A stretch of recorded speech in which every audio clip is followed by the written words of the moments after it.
Alright, so good afternoon, everybody. My name is Chad Mason. I'm going to be presenting to you today about additive manufacturing applications with an emphasis of tool steels. The actual photo there I have to the left is a photo of Russell Capius. I'm not sure if I said his last name right, but he's a founder and inventor of a new hub design for mountain biking. He has a Bachelor of Science in geophysical engineering, and he has 35 years of cycling experience, and he's a six-time winner of the Masters of the U.S. National Championship. So, and we're going to talk about him a little bit more on his hub.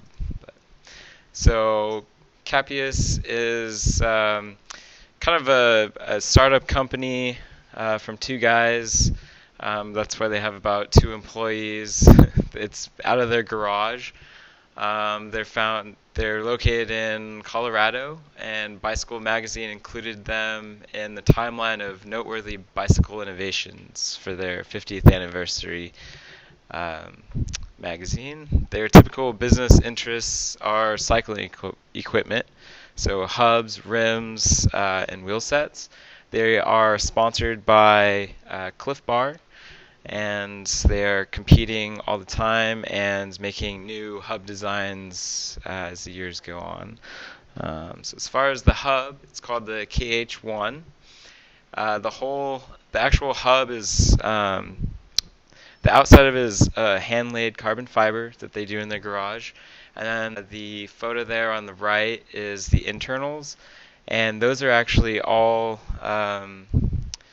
3D printed out of tool steel that is heat treated. They use DMLS. They actually outsource it. They don't have a 3D printer in their garage. And they get it outsourced by, I believe, Harbeck. And they use a EOS M270. It uses a 200-watt laser. So, and the actual photo there on the bottom right is the actual parts being manufactured in the printer. The center photo there is the outer ring. It's just another part. So I believe they actually make 4 parts to assemble the whole hub out of the 3D printing. So the application, it's a completely new hub design to increase pedal engagement by roughly half a degree, which gives the rider about an extra quarter to half pedal stroke. The main design, why is it different? It's an oversized design compared to a regular design. So a normal design has 120 engagement points in the hub, where this design has 240, so it doubles the engagement. The actual parts are an outer drive ring, inner drive ring, inner ring with 60 teeth, and then they have 8 flappers, which are the connecting points. The cost to the consumer is about $6.99. You can get it on their website. Pretty expensive, but it's kind of how cycling is. So the actual, why is it beneficial? It has design freedom. So completely new design. The actual first generation that they made, they couldn't actually make it. So they had to kind of redesign it, and they did it with, I don't have it on there, but they used wire EDM, which they said could only do a 2.5D. I don't really understand what that means, but they had to redesign it in order to make it work. In 2010, they decided, or they ran into actual 3D metal printing, and they could actually do their initial design. So it kind of got redesigned. They decreased the runtime, so they do it in batches, and they can do 10 hubs at once, and it takes about 50 hours of machining time, which is a lot, but that's why it's expensive. And so the alternative was the wire EDM. So they're actually on Rev 12. As far as their testing goes, they design it, and then they build it, and then they go ride it and test it, and they race them. They say that the hub is actually one of the top 3 failing parts on a mountain bike. And when the hub fails, that's it. you're done. So this is why they designed their own, and they've been winning a lot of races with it. So I think that means once you like engage on the pedal, there's like actually certain parts. So the teeth on the inside of the hub, if you have 120 engagement points, when you actually start pushing on it, when it actually starts engaging. Right. So the next company is ARUP.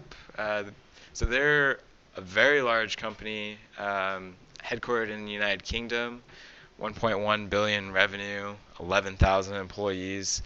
They're kind of an engineering place where they do bridges and buildings.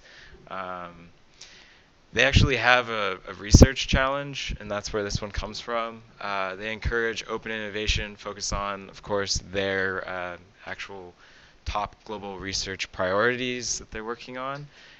So they actually funded a research project in 3D printing of structural steel elements, and it was a collaboration between Within Labs, CRDM, and EOS.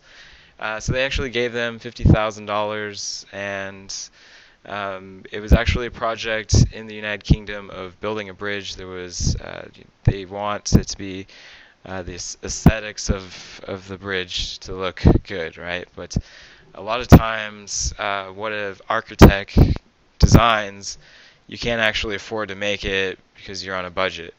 And so with this initiative, they were trying to figure out how to make structural supports that look good and are actually strong. So here it is. The photo on the left is an actual steel node that you would currently see.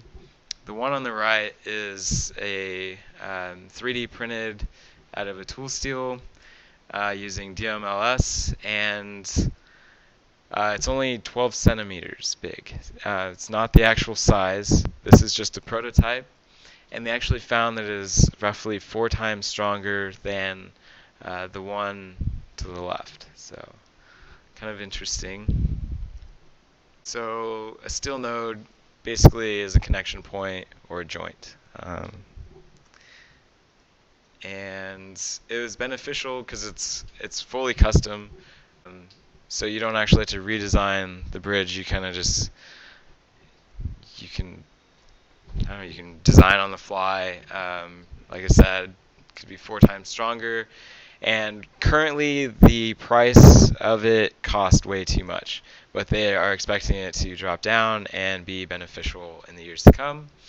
And mainly because it cuts down on waste. And then they're saying it will slash the carbon footprint. Maybe that's the cutting down on the waste part. The alternatives is use the traditional steel node, redesign, architecture stuff. Yeah. And there's my references.